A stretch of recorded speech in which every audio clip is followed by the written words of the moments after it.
जय श्री हरि, जय तुलसी माता।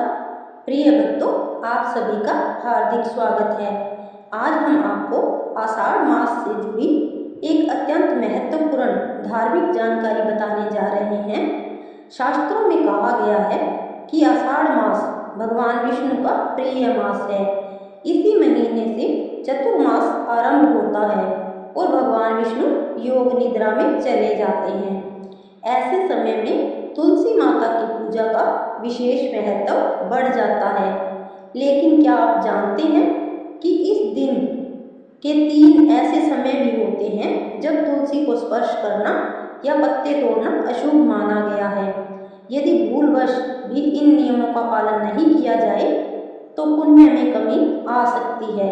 इसलिए इस कथा को अंत तक अवश्य सुनें। आषाढ़ मास केवल एक सामान्य महीना नहीं है, यह भक्ति, संयम और भगवान विष्णु की आराधना का शुभ समय माना जाता है।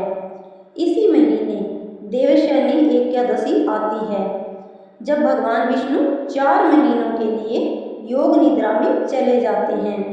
इस अवधि को चतुर्मास कहा जाता है।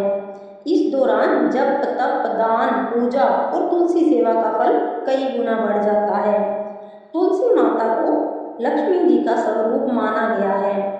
जिस घर में तुलसी का पौधा होता है वहाँ सकारात्मक ऊर्जा, सुख, शांति और भगवान विष्णु की कृपा बनी रहती है। प्रतिदिन तुलसी के सामने दीपक जलाने और जल अर्पित करने से परिवार में सुख समृद्धि आती है। अब जानते हैं आषाढ़ मास में इन 3 समय तुलसी को न छुएं।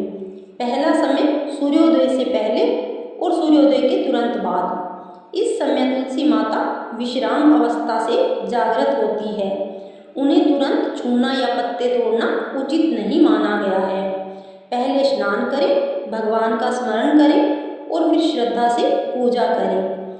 दूसरा समय शास्त्रों में दोपहर को तुलसी के पत्ते तोड़ने से मना किया गया है। इस समय तुलसी पर तेज धूप रहती है। यदि पूजा के लिए पत्ते चाहिए हों तो उन्हें सुबह ही श्रद्धा से तोड़ लें। तीसरा समय सूर्यास्त के बाद तुलसी को स्पर्श करना या पत्ते तोड़ना वर्जित माना गया है। इस समय केवल दीपक जलाकर आरती करें। संध्या के बाद तुलसी माता विश्राम करती हैं। अब जानते हैं आषाढ़ मास में क्या करें।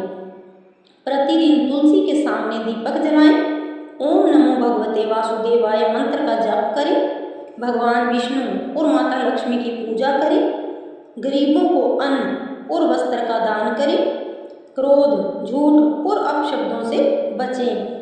भक्तों, याद रखिए, तुलसी माता केवल एक पौधा नहीं है, भगवान विष्णु की परम प्रिय है।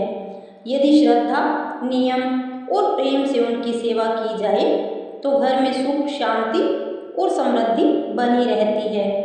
यदि आपको यह जानकारी अच्छी लगी हो तो वीडियो को लाइक करें, अपने परिवार और मित्रों के साथ साझा करें और कमेंट में अवश्य लिखें जय श्री हरि, जय तुलसी माता।